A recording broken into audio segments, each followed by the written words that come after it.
Coinbase CEO Brian Armstrong took to Twitter to air out some dirty laundry between Coinbase and SEC in very revealing fashion. Now, this feud is over a forthcoming product known as Coinbase Lend, in which users can toss their USDC in a big pool and get 4% interest or rewards on those deposits. The SEC has concerns that that may actually be a securities offering. Coinbase says, what? Huh? What's going on? And SEC didn't provide them with much detail, but instead slapped them with a Wells notice, which says, hey, if you do this thing, we're going to sue you, so don't do it. That's the story as far as Coinbase CEO Brian Armstrong laid out last night.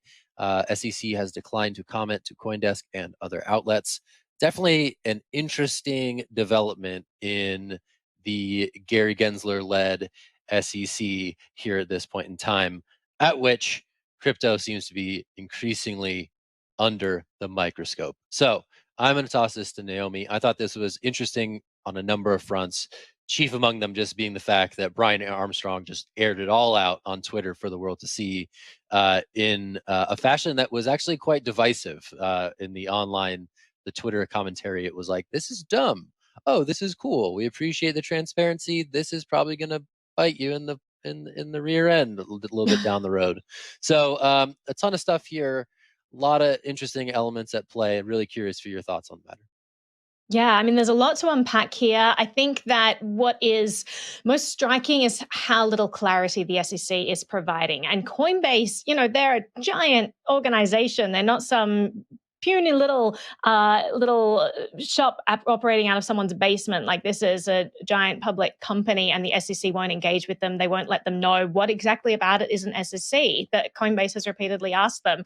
And SEC has responded that, they're assessing the Lend product through the prism of decades-old Supreme Court cases called the Howey and Reeves, and the SEC won't share the assessment itself, only the fact that they are doing this. And so there is no guidance here. Now, the biggest question for me is which part of this is a security? And the SEC has been notorious for never giving clarity on this. Now, Josh Swihart, who's regulatory counsel at Electric Coin Company, actually has a take on that. So he says, it's most likely that the SEC is arguing that USDC is a security because that's the product that Coinbase is going live with. They're initially just offering lending and percentage returns for USDC, and then will eventually be adding other products. So if they're considering this stablecoin a security, my goodness, that is going to have repercussions all across the crypto space. I think it's great that Coinbase is fighting this publicly because Coinbase has the resources to put up a good fight. And I hope that they do. And I hope they keep it public so that the crypto space can continue to support them.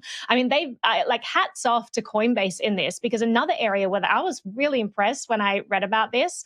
So they said that the SEC asked for the name and contact information of every single person on their Lend wait list. Overreach much? My goodness. They said, Coinbase responded, we have not agreed to provide that because we take a very cautious approach to requests for customers' personal information. Thank you, Coinbase. They also said, we don't believe it is relevant to any particular question the SEC might have about Lend involving a security. I agree with that. And he said, especially when the SEC won't share any of those questions with us. So it's almost farcical. It's almost comical to watch all this play out and to see the SEC just trying to grab everything in their vicinity and say, well, it's a security, because the net result of programs like Lend going live would be a complete lack of control from central banks to be able to control the money supply.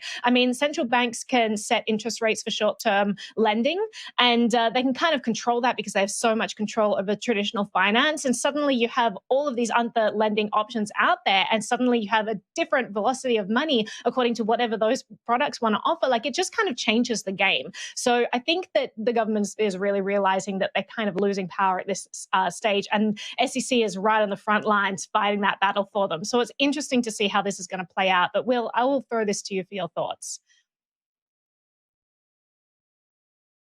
I can't hear you. Will, we can't hear you. You're highly muted, my friend. Will's been muted. I apologize. There we go. I'm here. Brian's thread was really interesting because it gave you a peek behind the curtain of these big corporations and the U.S. government interacting. Like typically we don't get that. I think the first instance where we saw that kind of happen was with Ripple in the SEC back in December, and Ripple kind of front ran the conversation by posting a blog post about, actually it was a Fortune article, I believe, talking about how the SEC was going to sue them. And now we have Brian Armstrong going to Twitter to talk about it. One thing that he brought up kind of deeper in the thread was talking about how he went to Washington, D.C. in May and met with a lot of heads of government, including Speaker Pelosi, members of Congress, and other regulators on the Hill. Who didn't meet with him? The SEC. They declined to meet with them because they're not talking with crypto companies at this time. Sounds a lot like a middle school girl who's not willing to talk with her boyfriend after some sort of frustrations. It's just extremely childish, and I don't understand why the largest body is not willing to work with crypto companies on this front. Like, this is obviously where the money is moving. This is the direction of financial markets, and yet they're choosing not to interact with it at all. It's deeply frustrating. I'm glad that Brian brought this forward. And Zach, to your point, I think this could hurt them a lot down the line. Like, there's going to be some issues with this down the line because Brian decided to be forthcoming with this information, and that doesn't always look great within jurisdictional cases. Naomi, going to give back to you, though. Yeah, just for some final thoughts, it's not just strange that they're not engaging. It's completely contradictory and hypocritical, considering that Gensler has just spent the last several months telling the crypto industry, stop going out there and doing things, come to us for permission, engage with us, talk to us. And the companies that are trying to do this, the SEC is saying, we are not engaging with any cryptocurrencies. So what's actually going on here? They're stonewalling the entire crypto industry. So this is a massive battle. We knew that this battle was coming. We've seen it, though, start off with XRP, with Library, with all of these other coins. It's going to continue. It's going to get more and more intense, and this is what we can look forward to. But Zach, your final thoughts before final thoughts. Just worth mentioning. This is on the tails of a reported inquiry into Uniswap Labs, the firm behind the largest decentralized exchange on Ethereum. I'm sure there are other firms, maybe Compound, which launched Compound Treasury, which is similarly a 4% yield offering on USDC deposits. I'm sure they may have been contacted as well. So interesting to see this escalation in SEC versus DeFi.